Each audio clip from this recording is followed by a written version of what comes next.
नमस्कार, one India Hindi में आपका स्वागत है। मैं हूं शिखा धूरिया। मोदी सरकार की महत्वाकांक्षी परियोजना सेंट्रल विस्टा का काम जारी रहेगा। प्रोजेक्ट के निर्माण कार्य पर कोई रोक नहीं लगेगी। दिल्ली हाईकोर्ट ने इस प्रोजेक्ट पर रोक लगाने से इनकार कर दिया है।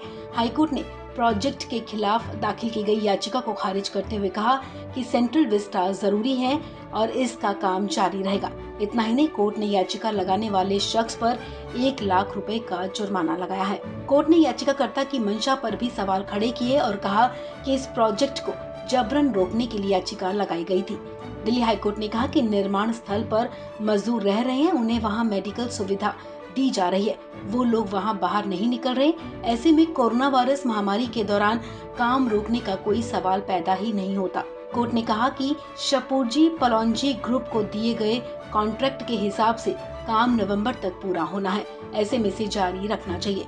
आपको बता दें, दिल्ली में लगाए गए लॉकडाउन के बाद याचिकाकर्ता ने ये कहकर याचिका दायर की थी कि अभी दिल्ली में कंस्ट्रक्शन एक्टिविटीज पर पूरी तरह रोक है, तो इस प्रोजेक्ट का काम क्यों नहीं रोका गया। याचिका में कहा गया था कि 500 से ज्यादा मजदूर वहां काम कर रहे हैं, इससे वहां कोरोना संक्रमण फैलने का खतरा है।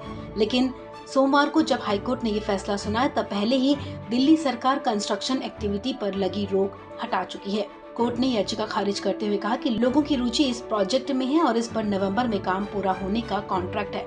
अदालत ने कहा कि ये महत्वपूर्ण पब्लिक प्रोजेक्ट है और इसे अलग करके नहीं देखा जा सकता।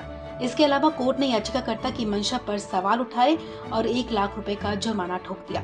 आपको बता दें, 22 लाख वर्ग फीट भूभाग पर सेंट्रल विस्टा प्रोजेक्ट के तहत नए संसद भवन, प्रधानमंत्री और उपराष्ट्रपति के आवास के अलावा कई सरकारी इमारतों का निर्माण होना है।